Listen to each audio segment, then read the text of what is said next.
Je me sens bien. Ça a été un week-end particulièrement positif pour moi, pour l'équipe.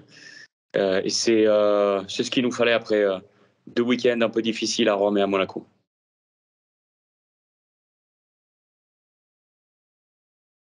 On a un excellent partenaire avec Mercedes qui nous donne, qui nous fournissent un powertrain qui est extrêmement compétitif, des softwares qui fonctionnent assez bien. Et puis après, l'équipe, il y a une grande qualité technique au sein de cette équipe. Et donc, on a des super ingénieurs qui nous permettent assez souvent d'ailleurs de pouvoir faire la différence. Et moi, ça fait longtemps en fait que je suis dans cette équipe, donc j'ai réussi un petit peu à comprendre un petit peu leur philosophie, un petit peu ce qu'ils recherchent aussi de la part de leurs pilotes.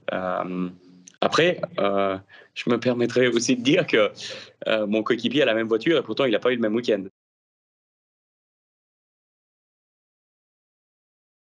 On a toujours plus ou moins des plans préétablis en fait avant la course.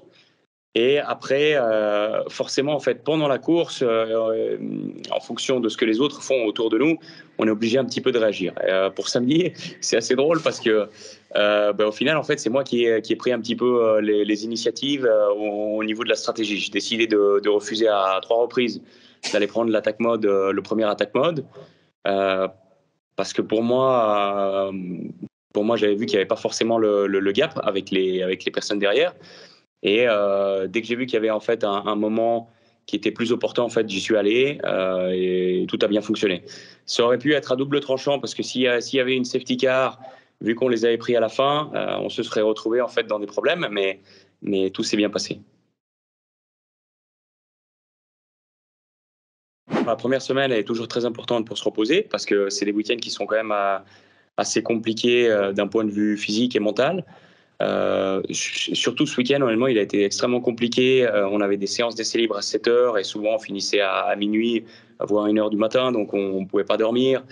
Et au bout de 3-4 jours, honnêtement, on le ressent quand même assez bien. Mais tout s'est bien passé et puis maintenant on va se reposer un petit peu, on va aller faire du sport, on va se remettre en jambes et puis on commencera à préparer Jakarta, je pense, la semaine prochaine. On va commencer la semaine prochaine, donc voilà, ça c'est un peu le programme.